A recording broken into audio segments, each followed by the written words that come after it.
एकता जिंदाबाद, ड्राइवर एकता जिंदाबाद, ड्राइवर एकता जिंदाबाद, दिल्ली ऑटो टैक्सी ग्रामीण सेवा जिंदाबाद जिंदाबाद, दिल्ली ऑटो टैक्सी ग्रामीण सेवा चालक यूनियन जिंदाबाद, ड्राइवर एकता जिंदाबाद, ड्राइवर एकता जिंदाबाद, ड्राइवर एकता जिंदाबाद, एटक एकता जिंदाबाद, एटक एकता जिंदाबाद।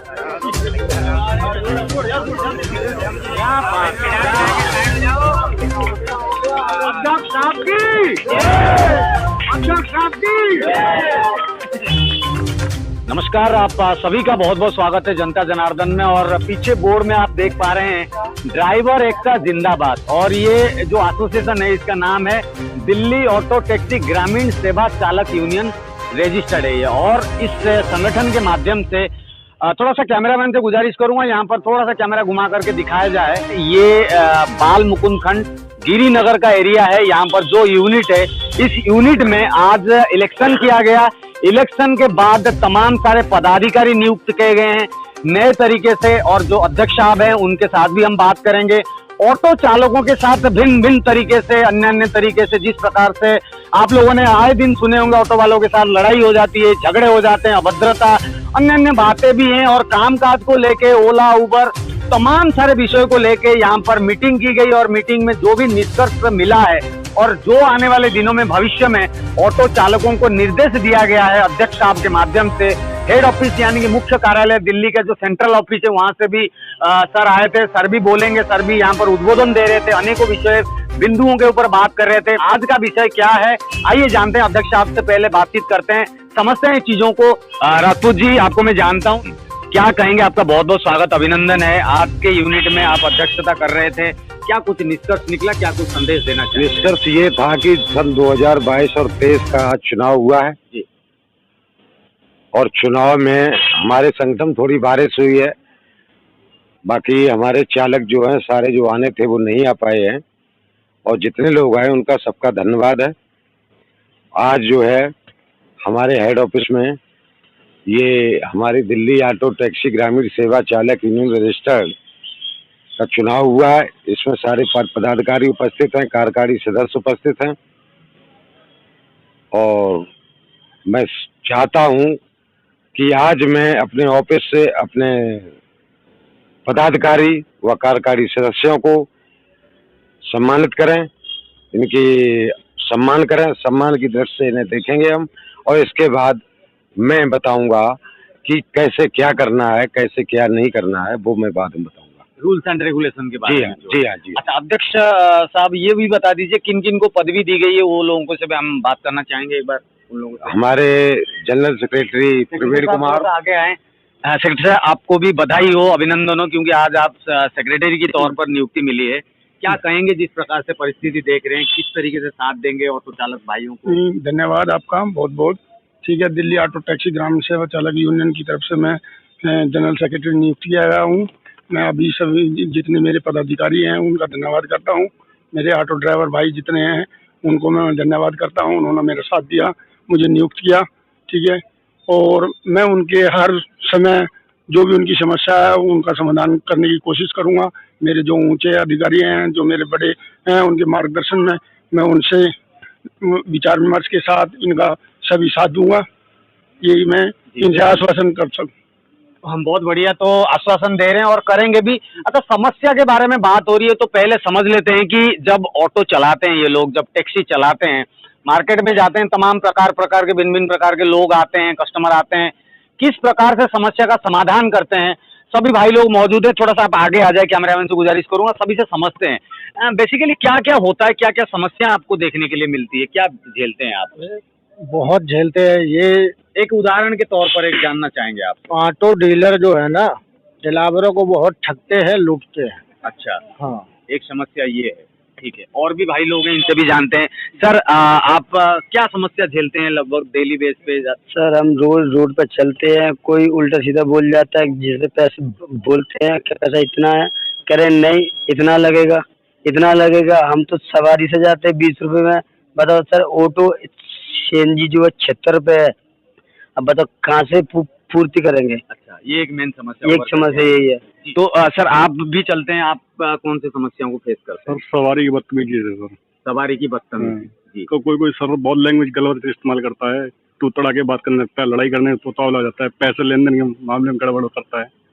अच्छा। हाँ, सवारी की बदतमीजी बहुत, और गाड़ी वाले समझते नहीं सर हम लोगों को बिल्कुल भी, मतलब हाँ गाली गलौज पे अगर किसी तरीके से हमारी गलती भी नहीं होगी तो भी गलती ठहराते हैं सर। हाँ, बदतमीजी वो कराते हैं।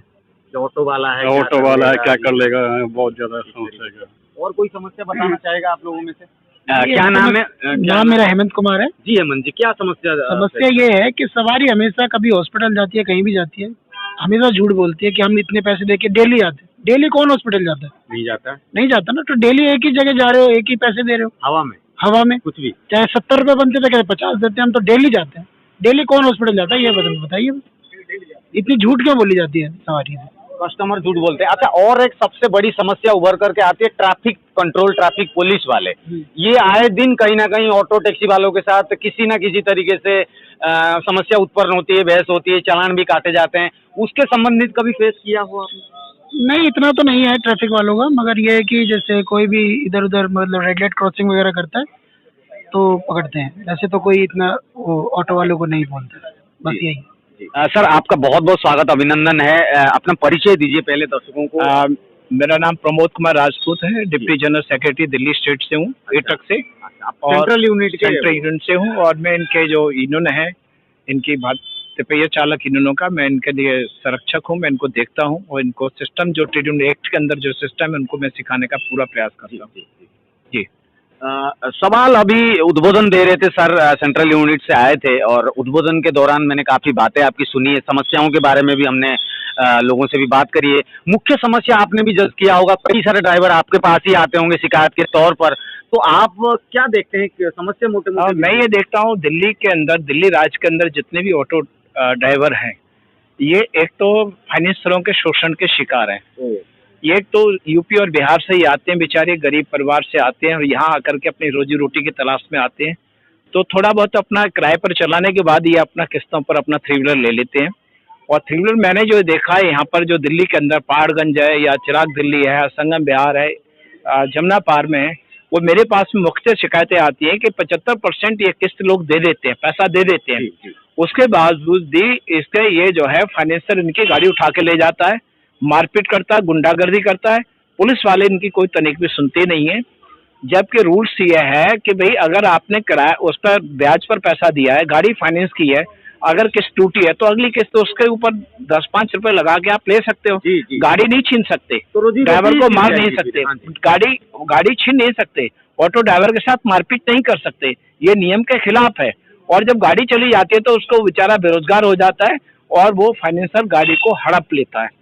जब हड़प लेता है तो बेचारा फिर बेरोजगार हो जाता है और फिर उसके बाद में उनका शोषण शुरू हो जाता है। ये उनके साथ सबसे बड़ी समस्या है। दूसरा है कि ये देखिए, आप ऑटो ड्राइवर अपनी गाड़ी चलाते हैं, हर आदमी के गाड़ी की आज की जो कीमत है 3-4 लाख रुपए है, और 3-4-5 लाख रुपए गाड़ी का मालिक ओनर होने के बाद भी इनकी कोई सामाजिक तौर से सम्मानित नहीं करता इनको। अभी कोई जाते सवारी आती है, ओए वहां चलेगा, ओए इधर चलेगा, ओए इतना चलेगा। ड्राइवर जब कहता है कि मैं मीटर से चलूंगा, मैं मीटर का किराया है, मैं मीटर डाउन करता हूँ और आप चलिए बैठिए, तो सवारी हमेशा मोस्टली ये करती है कि भाई ठीक है, नहीं मीटर से नहीं, कितने पैसे लेगा। ये सारी समस्या इनके सामने आती है। और जब वो नहीं जाता है तो फिर रिफ्यूजिंग का वो कंप्लेंट हेल्पलाइन है, उसके ऊपर कंप्लेंट करते हैं तो 10,000 से ज्यादा इनका चालान होता है। ये सबसे बड़ा शोषण है। मैंने कई जगह ये देखा है। अभी यहाँ पर नेहरू प्लेस के अंदर एक मैंने उसको पकड़ा, एक सवारी को, उसने करीब एक दिन के अंदर करीब 10 ड्राइवरों का उसने चालान कराया रिफ्यूजिंग के लिए कि पैसे ज्यादा मांगते हैं, और उसने हेल्पलाइन पर अपनी फोटो डाल दी, वैसे कर दिया। हेल्पलाइन पर शिकायत करने का 500 रुपीज उसको मिलता है दिल्ली ट्रैफिक पुलिस की तरफ से। अच्छा। 500 रुपए मिलता है। तो उसका एक धंधा है कि अगर मैंने 10 ड्राइवरों के खिलाफ शिकायत कर दी तो उसके 5,000 रुपये सीधे हो ही गए, 2,500 रुपये हो गए, शुरू हो गए। तो इस तरह से इनका शोषण होता है। उनका कोई ट्रैफिक पुलिस वाले जो डीसीपी ट्रैफिक है, इनकी बात नहीं सुनता, उसको मजबूरन या तो उसकी गाड़ी को बंद कर दिया जाता है या फिर उसे किराया देकर के छूटता है। तीसरा हमने ये देखा है, हमने ये इस पर किया है आज से 10 साल 15 साल पहले, कि जहाँ जहाँ इनके स्टैंड है वहाँ स्टैंड को हमने नोटिफाइड किया हुआ है, डीसीपी ट्रैफिक से उनकी मान्यता दी हुई है, और वहाँ पर वो गाड़ी खड़ी करें। तो नो पार्किंग का चालान करते हैं ट्रैफिक वाले। तो या तो वो पार्किंग जहाँ गाड़ी खड़ी करते हैं वहाँ ट्रैफिक वालों या तो कहते हैं भाई पैसे दो, नहीं तो गाड़ी खड़ी नहीं होने देंगे। नेहरू प्लेस का मुद्दा है, करान प्लेस में कई जगह ऐसी जगह पर है। तो इस तरह से इनका जो ट्रैफिक वाले जो है उनका शोषण करते हैं, और शोषण करने के साथ साथ इनके साथ इनकी गाड़ियों को जब्त करके भेज देते हैं, इनको बेरोजगार करते हैं, जो इनके परिवार के ऊपर बहुत बुरा असर पड़ता है। बेरोजगार होते हैं, भुखमरी के कंगाल पर आते हैं। यहाँ पर और एक सवाल उठ के आता है कि अगर सेंट्रल यूनिट से सर आप हैं तो कानूनी सेल भी होगा आपके पास।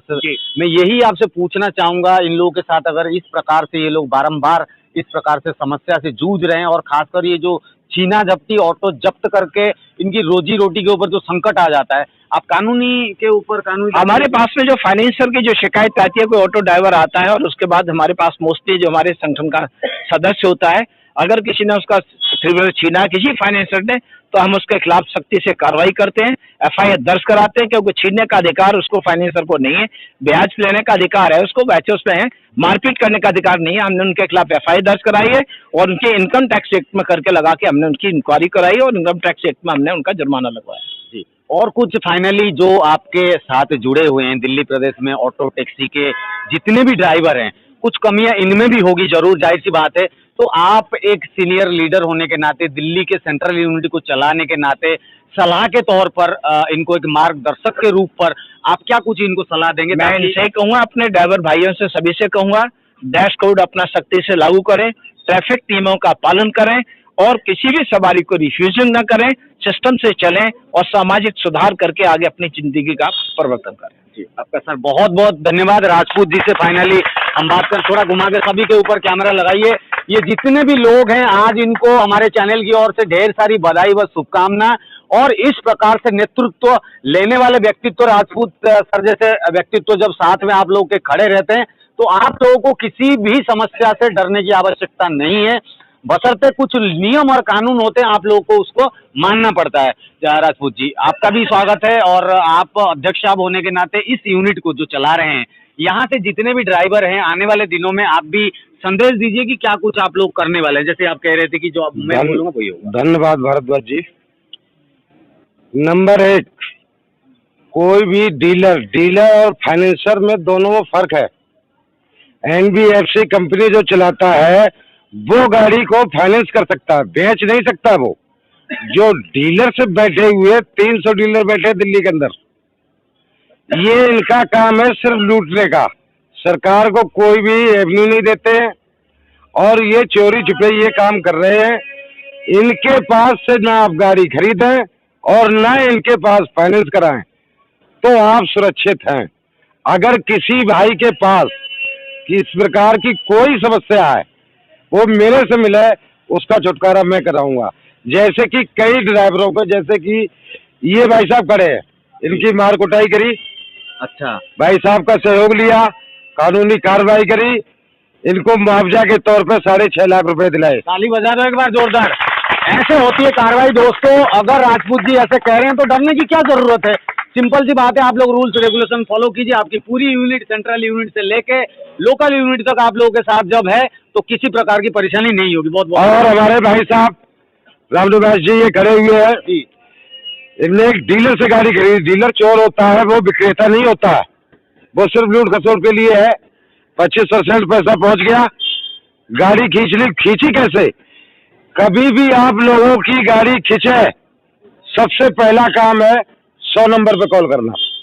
एक कॉल करोगे आप, उसके बाद में आपकी ड्यूटी है कि उसका नोटिस जो लाया वो देखना है। जिस गाड़ी में तुम्हारी, जो गाड़ी में एचपी चढ़ी है एनबीएफसी कंपनी की, उसका ही नोटिस पकड़ने के लिए गाड़ी होती है। बहुत से डीलर क्या करते हैं, अपने नाम से नोटिस लेके पुलिस वाले को 4000 रुपए देके और आपकी गाड़ी ले जाते हैं। लेकिन नहीं, आपको उस नोटिस के बारे में जानकारी होनी चाहिए कि जो मेरे में एचपी चढ़ी है एनबीएफसी कंपनी की, क्या उस कंपनी का नोटिस सही है? अगर नहीं है तो आप 100 नंबर पर कॉल करिए और गाड़ी बिल्कुल मत दीजिए, आप मुझे फोन करिए। और ऐसे कई ड्राइवर हैं, आज जो है बारिश की वजह से थोड़ा गड़बड़ हो गया, संख्या तो बहुत ज्यादा होती। और जैसे ट्रांसपोर्ट अथॉरिटी के अंदर है, आज की डेट में आप जाइए, ड्राइवर का काम हो रहा है। हम लोग हाई कोर्ट गए, हाई कोर्ट ने क्या क्या फैसला दिए हैं ये अभी आप सब लोगों को पता नहीं। दिखा दो, सभी को दिखाते रहो बीच में। हाई कोर्ट के फैसले ये हुए हैं कि भ्रष्टाचार खत्म करने के लिए हाई कोर्ट हम लोग गए थे। फाइनेंसरों ने जैसे नहीं प्राइवेट गाड़ियां 29-30 पे ट्रांसफर हो जाती हैं, लेकिन यहाँ नहीं। 2008 के नोटिफिकेशन के हिसाब से, सुप्रीम कोर्ट के नोटिफिकेशन के हिसाब से हमें परमिट दिया है लाइसेंस बेस पे। तो 29-30 जब आप जाते हैं डीलर के यहाँ गाड़ी फाइनेंस कराने, साइन कराता है फैन, उस पर 29-30 पे भी साइन होते हैं आपके। आप गाड़ी चला रहे हो, आपकी गाड़ी फ्री हो गई, आपको पता भी नहीं चलेगा, वो 29-30 लगा के अपने आदमी के नाम गाड़ी ट्रांसफर करा लेगा और आपकी गाड़ी चोरी के नाम, किराए के नाम से अपने पास खींच लेगा। ये अत्याचार हो रहा था। वो अभी 4 दिन पहले वो केस को विड्रॉ हो गया। 29-30 पे फाइनेंसरों की लड़ाई समाप्त करवा दी हम लोगों ने।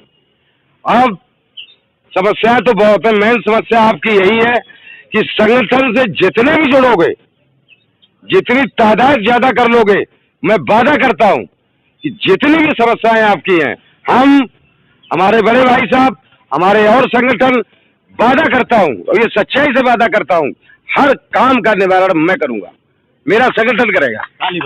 बहुत बढ़िया। और कहीं भी आपको किसी प्रकार की दिक्कत आती है, मैं आपकी मदद करूंगा। लेकिन जैसे मैं मदद करूंगा, अभी एक हमारा साथी बदरपुर का था, मैं 4 महीना तो उसकी लड़ाई लड़ रहा था।